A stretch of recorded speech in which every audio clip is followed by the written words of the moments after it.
kaderisasi formal ini adalah kaderisasi yang disiapkan oleh pengurus besar Nahdlatul Ulama sebagai bagian untuk melakukan transformasi organisasi yang lobang-lobangnya tadi banyak sekali. Jadi NU sekarang sudah tidak bisa lagi dianggap sebagai organisasi tradisional. Warga NU yang pengen jadi pengurus NU tentu akan terseleksi secara sendiri-sendiri dan alam nanti akan mengatakan, oh Anda memang yang pantas untuk menjadi pengurus Nahdlatul Ulama. Oke. Nah sekarang kita awali dulu dengan verifikasi dan validasi MWC. Apa yang kita verifikasi? Sederhana. Pelaksanaan konferensi MWC-nya benar atau pengurusnya ditunjuk.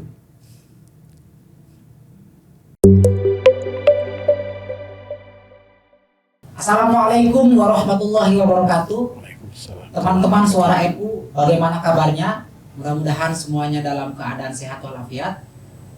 Hari ini kami sangat bahagia dan senang sekali karena narasumber kami adalah orang yang hebat dan tentu memiliki kemampuan di bidang tata kelola dan kaderisasi berkaitan dengan Nahdlatul Ulama.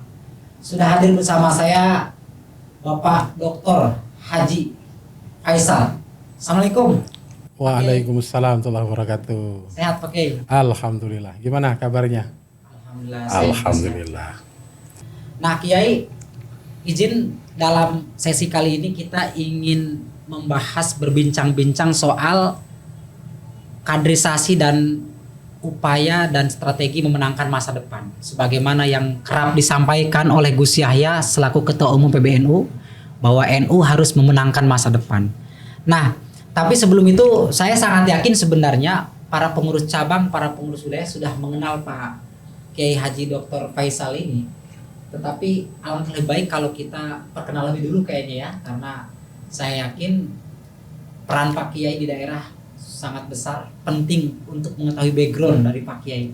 Pak Kiai, jadi Pak Kiai bisa diceritakan nggak dulu sampai pada titik ini tuh seperti apa dulu berproses di NU mana, kemudian pengalaman belajarnya dulu di pesantren mana, atau misalnya punya pengalaman apa di organisasi-organisasi kemahasiswaan NU yang mungkin sampai hari ini bisa menjadi aktif dan mengelola organisasi, menjabat sebagai ketua organisasi kaderisasi dan keanggotaan ya Kiai, OKK PBNU.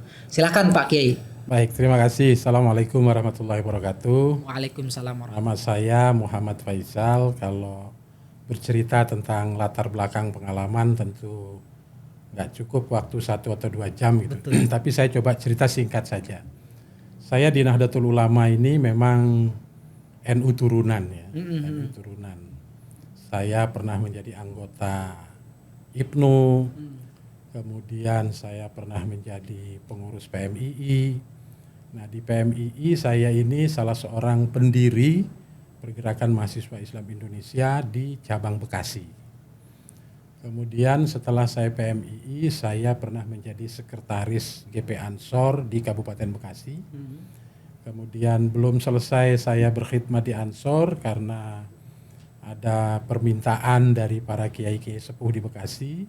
Saya diminta untuk menjadi bendahara PCNU. Padahal waktu itu saya baru selesai kuliah S1 ya. Saya diminta jadi bendahara. Kemudian setelah bendahara saya pernah menjadi sekretaris cabang. Tahun berapa itu Kiai? Saya sekretaris cabang itu tahun 2001. 2001 sampai tahun 2005.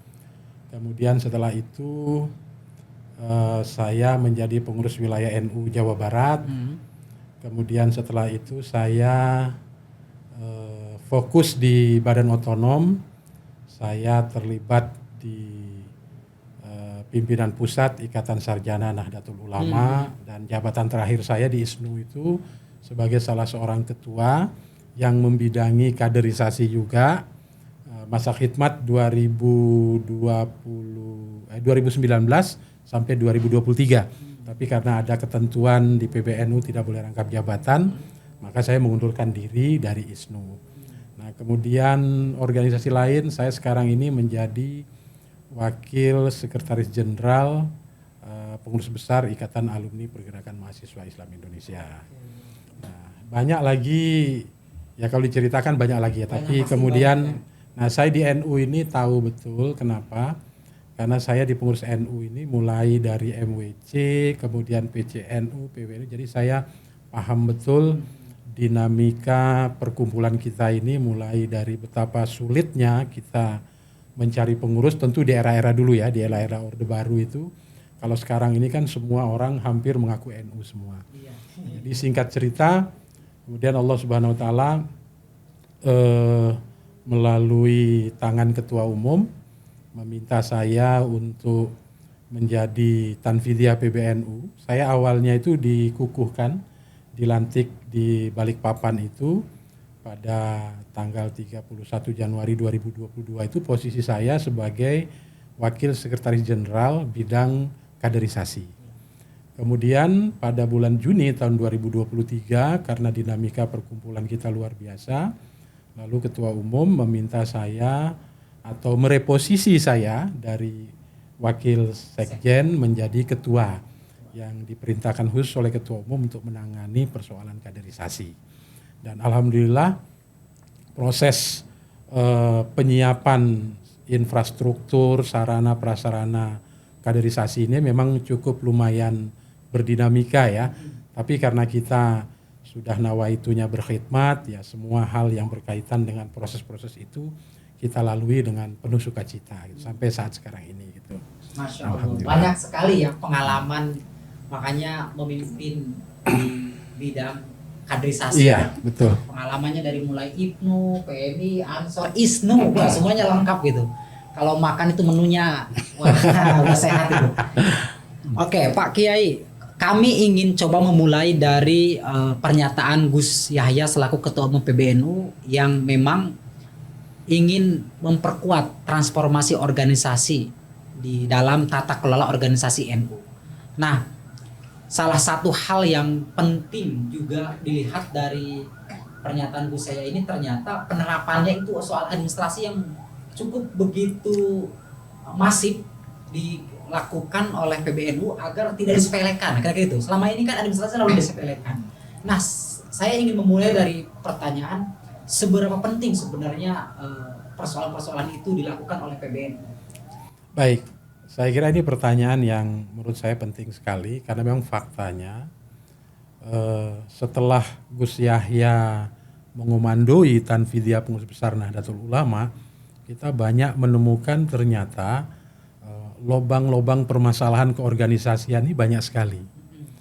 Nah, salah satu penyebab utamanya adalah karena aturan yang kita miliki ini sangat terbatas.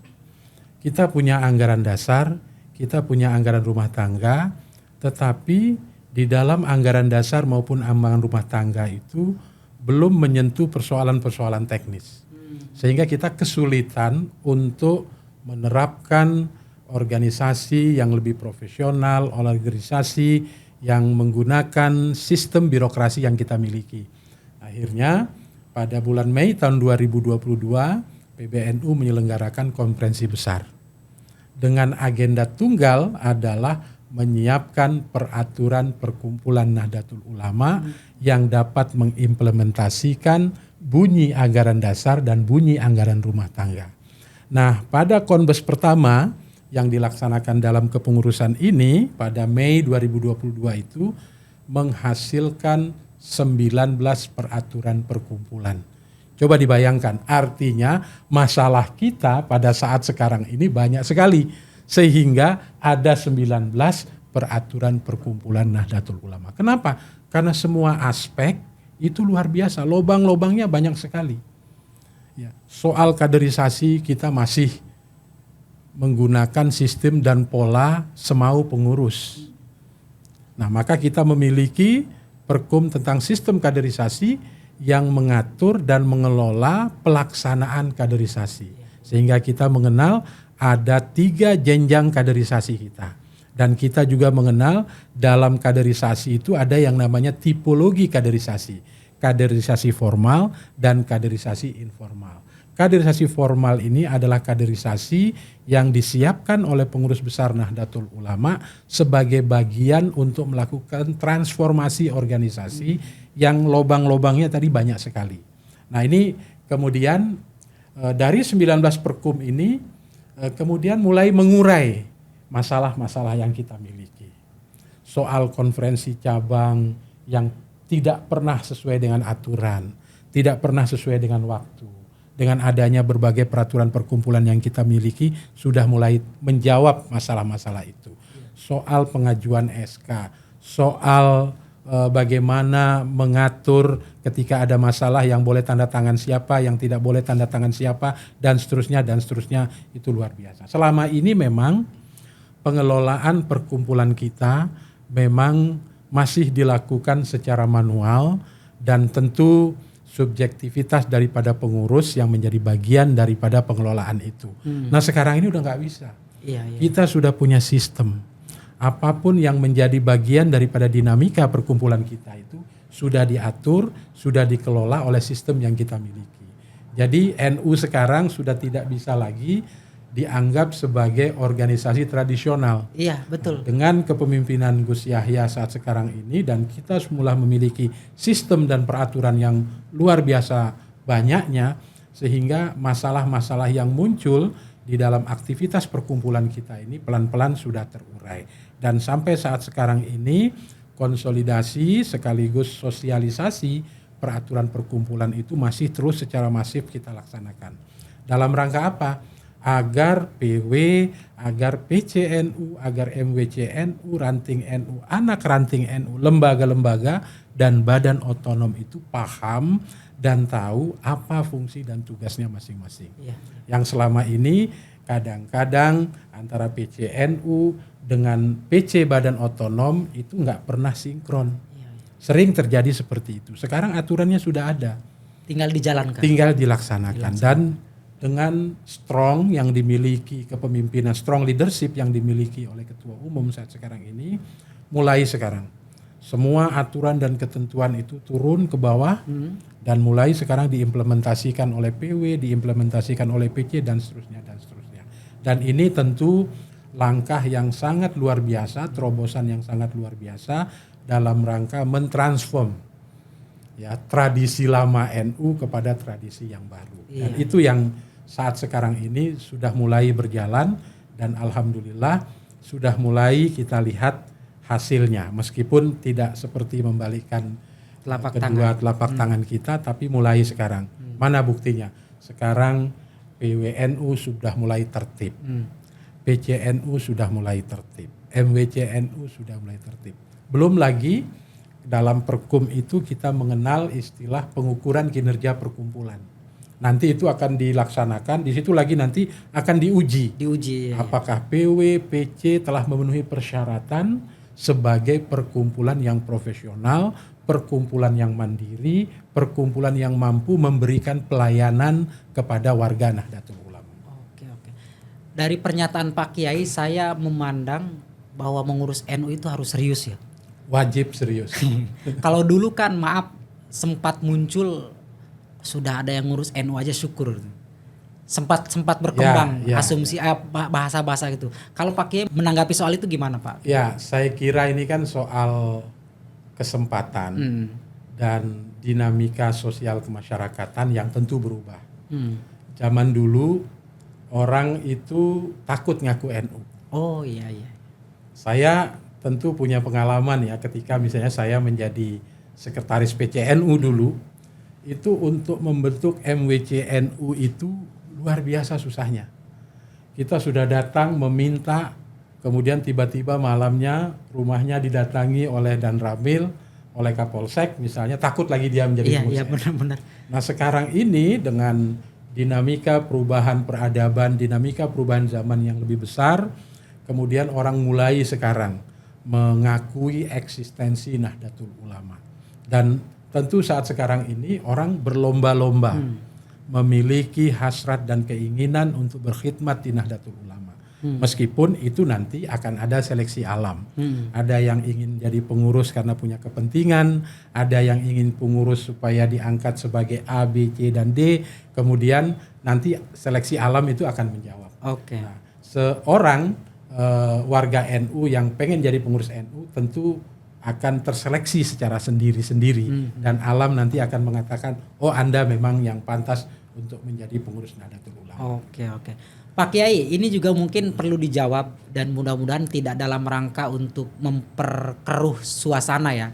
Jadi ada segelintir orang yang mengatakan bahwa sejak adanya peraturan-peraturan yang cukup lengkap di PBNU kaitannya dengan kaderisasi, pengajuan SK dianggap sulit, kemudian persetujuan konverwil sama konvercap dianggap juga agak lama katanya. Begitupun dengan kepengurusan yang sudah habis masa jabatannya, langsung diambil alih ya kan ya? Ya. Langsung dieksekusi sama PBNU untuk menyelamatkan kira-kira gitu. Nah, beberapa orang ada yang kurang suka dengan hal-hal seperti ini. Nah, kalau Pak Kiai apa yang bisa dijelaskan dari masalah itu?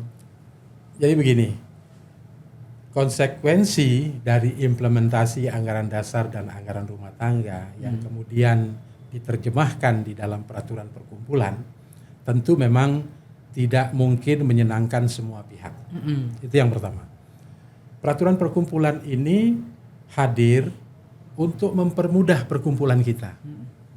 Nah, selama ini kadang-kadang karena seorang ketua PCNU itu dianggap raja di kabupaten maupun kotanya, maka dia semena-mena untuk mengatur kapan jadwal konferensi cabang, kapan pelaksanaan laporan, kapan mengganti siapa, itu semena-mena.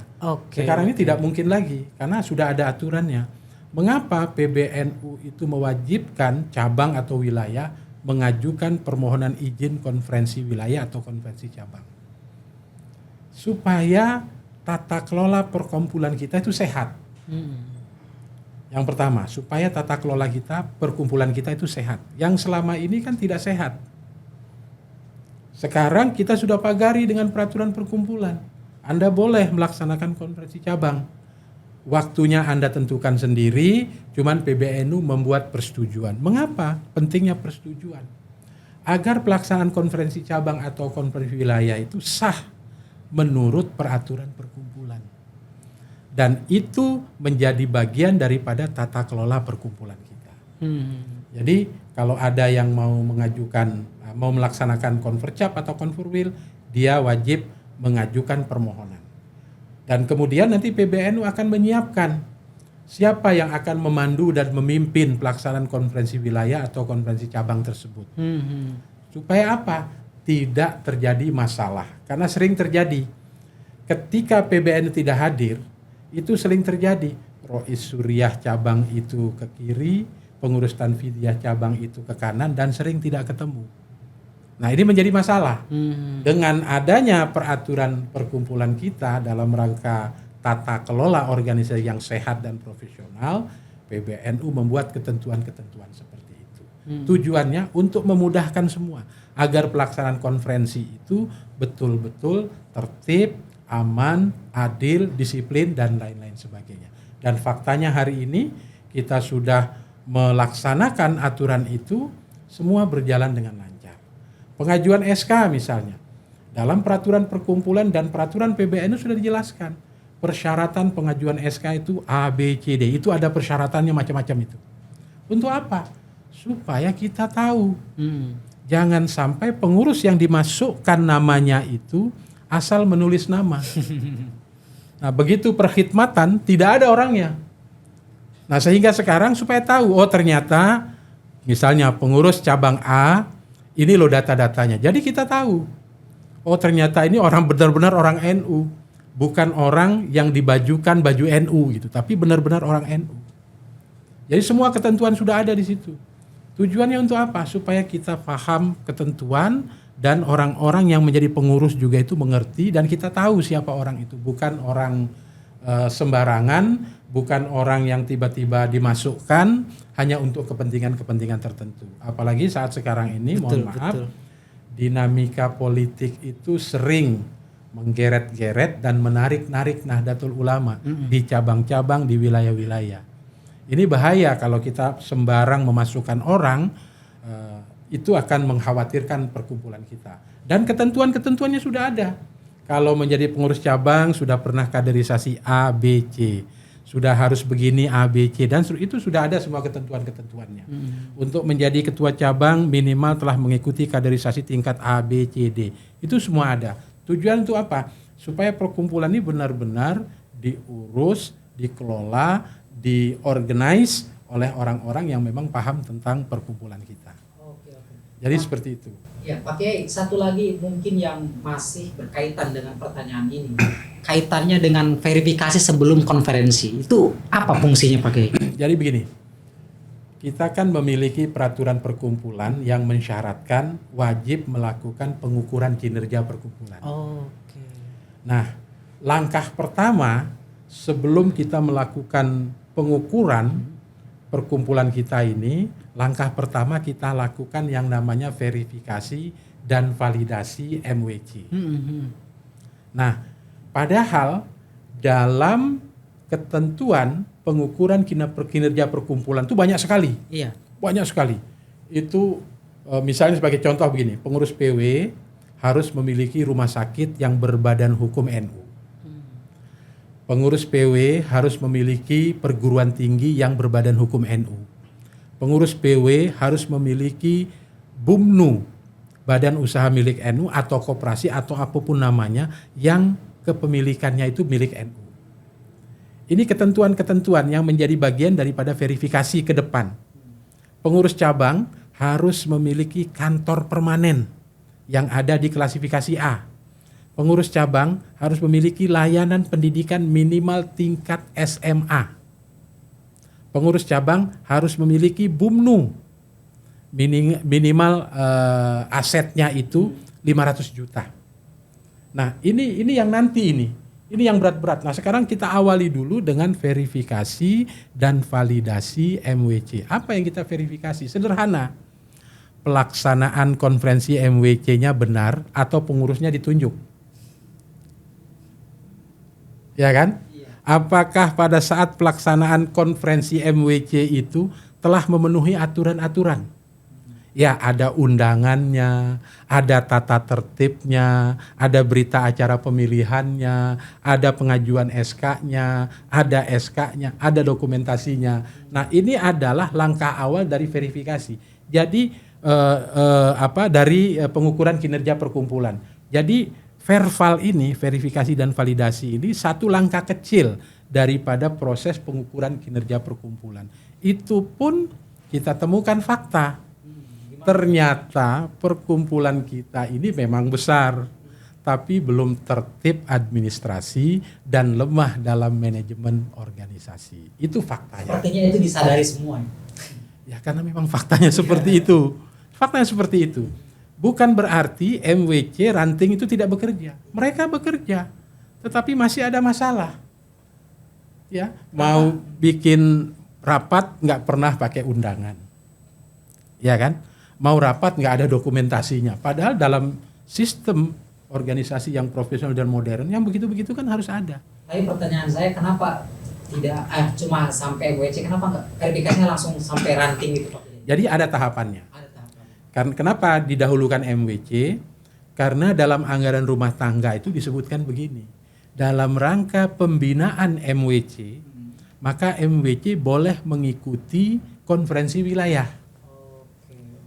Nah, karena tahun 2023 kemarin itu banyak sekali wilayah-wilayah dan cabang yang akan melaksanakan konferensi, maka didahulukanlah verifikasi dan validasi MWC. Nah, sekarang sudah turun, tengah dilakukan verifikasi dan validasi ranting. Cuman bukan PBNU. Ya, PBNU meminta kepada PWNU untuk melakukan verifikasi dan validasi ranting. Kenapa? Supaya jelas keberadaan ranting maupun MWC tadi. Bayangkan dari proses verval yang kita lakukan itu, ada yang namanya MWC itu yang ditunjuk oleh seseorang. Dibikinkan SK-nya. Bagaimana mungkin sebuah organisasi yang ditunjuk tanpa melalui proses kaderisasi bisa menggerakkan perkumpulan kita? Dan kadang-kadang ada pengurus MWC itu yang ditunjuk karena afiliasinya dia ke partai ini, ke partai ini. Akhirnya apa yang terjadi? Perkhidmatan di NU-nya menjadi kacau balau. sifatnya politik. Nah, itu pentingnya verifikasi dan validasi. Dan sekarang MWC menyadari, oh ternyata kita memang hebat. Kenapa hebat? MWC kan sekarang punya amal usaha mereka. Bagus-bagus. Motivasi terdorong juga. Nah, tapi kan ternyata masih ada kelemahan soal pengelolaan administrasi dan manajemen perkumpulan kita. Nah, dengan adanya ini semua, alhamdulillah, mulai sekarang mereka MWC ranting-ranting berlomba-lomba untuk membenahi perkumpulan kita. Oke. Pak Kiai, tadi Pak Kiai menyinggung soal hasil Konbes, ada 19 perkumpulan. Mungkin bisa nggak disebutkan satu perkum yang dianggap Pak Kiai merubah tatanan organisasi kaderisasi NU? Baik, saya kira paling tidak ada 5 apa 6 perkumpulan yang kemudian itu merubah wajah perkumpulan kita ini. Iya. Yang pertama adalah peraturan perkumpulan tentang sistem kaderisasi. Oke. Jadi orang mau jadi pengurus harus ikut kaderisasi dulu. Udah nggak boleh sekarang tiba-tiba mau konferensi wilayah, ada seseorang pengen nyalon langsung nyalon, udah nggak bisa sekarang. Ada persyaratannya dan ketat sekali persyaratannya. Harus pernah ini, dan satu hal lagi, tidak boleh berafiliasi. Jangankan jadi pengurus, berafiliasi dengan partai politik pun itu tidak boleh. Tidak boleh.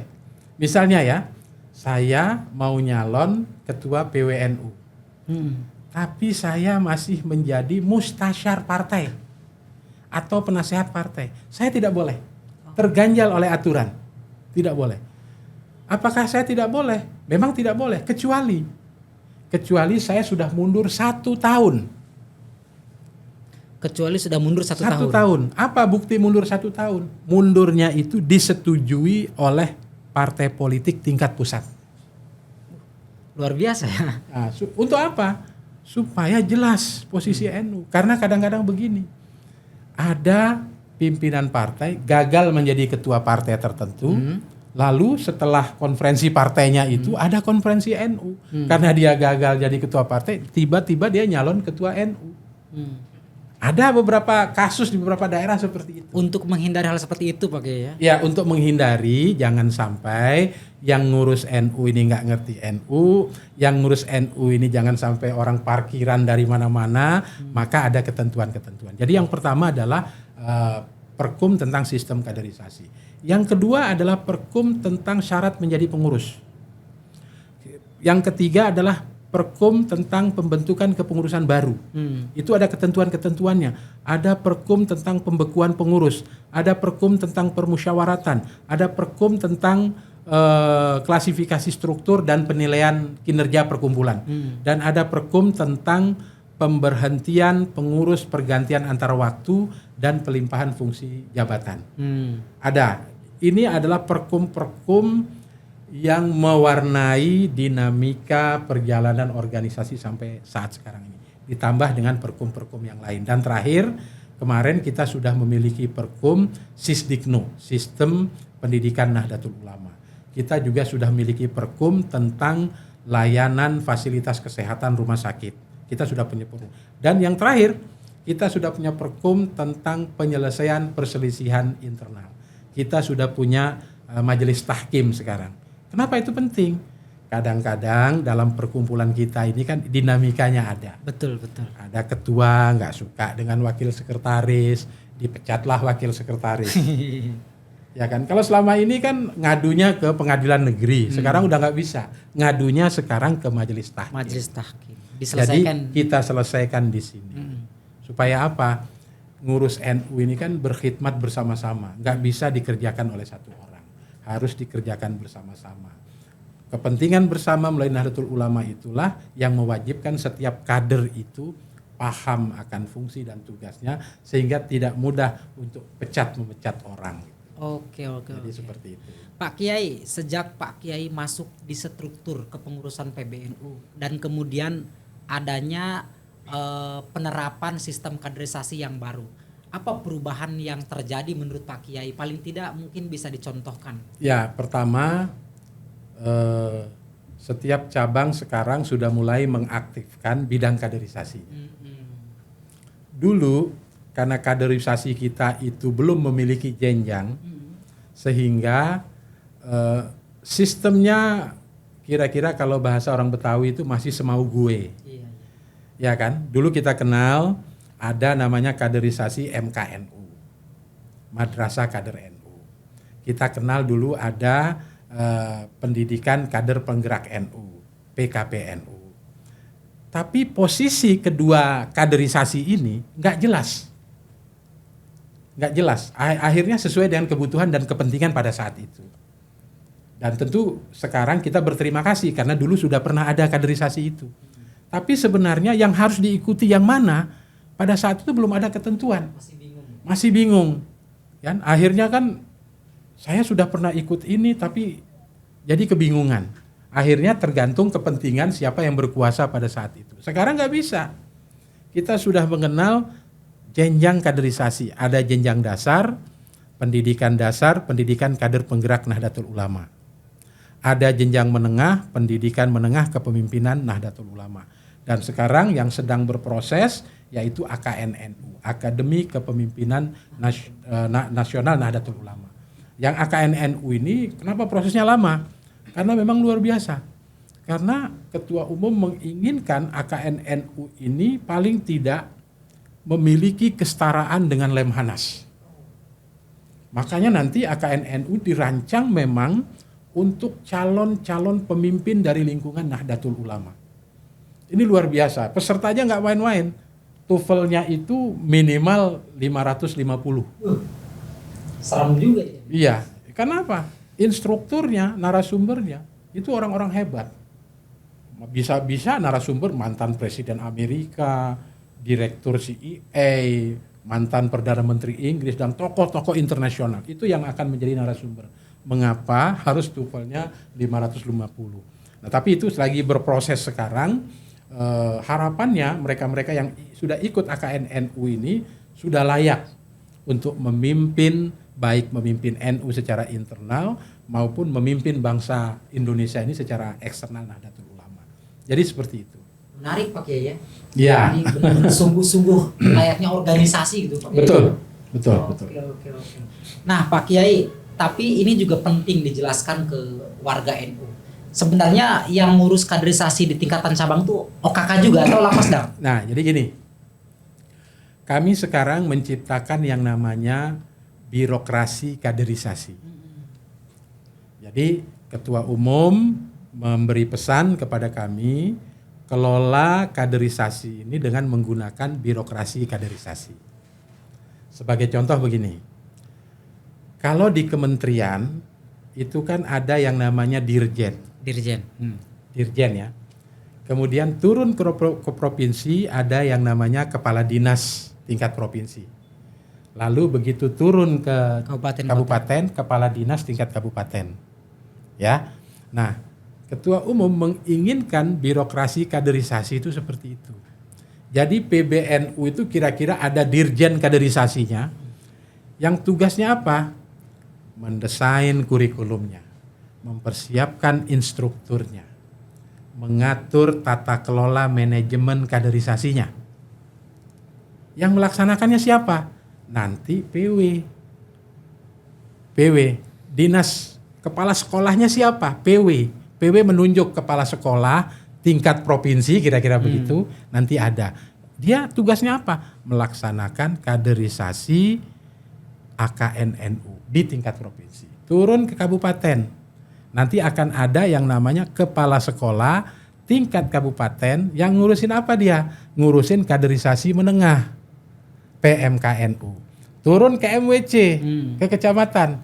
Dia bertugas ngurusi kaderisasi tingkat dasar, PDPKPNU. Sehingga apa nanti? Proses penjenjangan kaderisasi itu berjalan dengan sistem kaderisasi yang sudah kita miliki ini dan kemudian runut kaderisasinya. Namanya kepala sekolah gitu ya? Ya kita desain seperti itu, mungkin tidak kepala sekolah, mungkin nanti kepala madrasah. Nah, ini sedang kita bikin dan berdasarkan perkum terbaru revisi hasil Konbes di Yogyakarta bulan Januari kemarin, kita ada yang namanya Badan Kaderisasi. Nah Badan Kaderisasi ini kebetulan Ketua Umum meminta saya dan Pak Kiai Masyuri Malik untuk menyusun badan kaderisasi ini. Tugasnya badan kaderisasi ini yaitu tadi menyiapkan yang menggerakkan kaderisasi tingkat provinsi itu siapa, yang menggerakkan tingkat kabupaten kota siapa, tingkat kecamatan MWC itu siapa. Tujuan itu apa? Supaya tidak semua diserahkan kepada PBNU. Jadi PBNU hanya nyiapin kurikulumnya, standar kurikulumnya, standar instrukturnya, hal-hal teknis lainnya dan lain sebagainya. Dan nanti instruktur ini memang kita buka kepada seluruh kader-kader NU di seluruh Indonesia. Kita mengenal pendidikan instruktur nasional bagi tingkat nasional, kita mengenal pendidikan instruktur wilayah bagi wilayah-wilayah. Jadi setiap wilayah nanti kita minta untuk menyelenggarakan pelatihan atau pendidikan instruktur wilayah untuk apa? Untuk meringankan beban juga. Kalau di wilayah itu sudah ada instruktur, kita tinggal mensuplai kurikulumnya, menyampaikan standar materi, standar isi, standar instruktur dan lain-lain sebagainya. Jadi seperti itu. Semua sekarang didesain dalam satu sistem. Satu lagi, kita sekarang di PBNU kita sudah memiliki banyak aplikasi. Khusus untuk kaderisasi kita memiliki yang namanya Sistem Informasi Kaderisasi NU atau Siskader NU. Jadi Siskader NU ini sudah secara profesional. Orang mau daftar jadi peserta harus ngisi. Ya. Dan ada persyaratan-persyaratannya. Misalnya dia mau mengikuti kaderisasi menengah. Sudah pernah lulus kaderisasi dasar. Dan sudah terinput di situ nanti. Sertifikatnya online bisa diketik, bisa dicetak sendiri. Kemudian datanya, dalam data tersebut ada barcode nama tertentu, misalnya nama saya, maka tidak mungkin atau kecil kemungkinan untuk dimanipulasi oleh orang lain. Tapi memang sekarang itu masih kita berlakukan secara internal. Karena untuk kepentingan internal, karena kita tidak mau data kader yang ikut kaderisasi itu disalahgunakan oleh orang lain. Oke, baik. Nah, Pak Kiai, ternyata memang cukup banyak masalah kaderisasi yang juga dilakukan telaah oleh PBNU ya. Iya. Tapi saya ingin bertanya lagi soal tantangan kita sebenarnya, terutama masalah kaderisasi yang tadi sudah disinggung oleh Pak Kiai. Apa sebenarnya Pak Kiai tantangan terberat kita untuk menyelesaikan setiap persoalan itu? Pertama begini, ini kan perubahan zaman cepat sekali ya. Cepat sekali. Sementara belum semua masyarakat kita, masyarakat NU, warga NU ini mau membaca perubahan tantangan zaman itu. Ini tantangan yang paling besar dan berat sekali.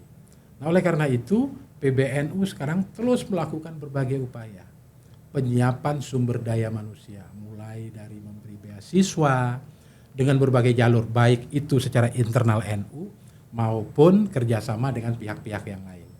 Ya, misalnya kebetulan saya ini sebagai seorang reviewer LPDP misalnya, nah kita mencoba mempermudah kepada kader-kader NU ini untuk mendapatkan beasiswa LPDP agar apa? Mereka paham tentang ilmu pengetahuan dan teknologi. Karena di situ adalah salah satu kelemahan kita. Itu kelemahan kita. Bagaimana kita mau merebut peradaban baru? Ya, kalau kiai kita itu nggak ngerti laptop, nggak ngerti handphone, nggak ngerti alat-alat teknologi misalnya. Oke lah, mereka tidak perlu mengerti, tapi anak cucunya harus ngerti. Itulah mengapa sekarang itu PBNU mendorong agar kader-kadernya itu belajar sains, belajar tentang teknologi, belajar tentang informatika. Untuk apa? Agar kita tidak ketinggalan. Bahkan harapannya kader-kader NU itu bisa menjadi programmer. Bukan hanya menggunakan aplikasi yang dibuat oleh orang lain. Selama ini kan kita hanya membuat aplikasi yang digunakan oleh orang lain. Harapannya seperti itu. Nah, sekarang alhamdulillah kader-kader luar negeri yang muda-muda yang dimiliki oleh NU sudah mulai pulang sekarang. Banyak sekali nih sekarang ini. Sehingga apa? Kita alhamdulillah butuh kader apa tinggal ambil. Butuh kader apa tinggal ambil. Nah, tentu ini harus tetap dipelihara karena tidak mungkin memelihara orang pintar itu banyak juga persoalannya. Iya. Tidak mudah.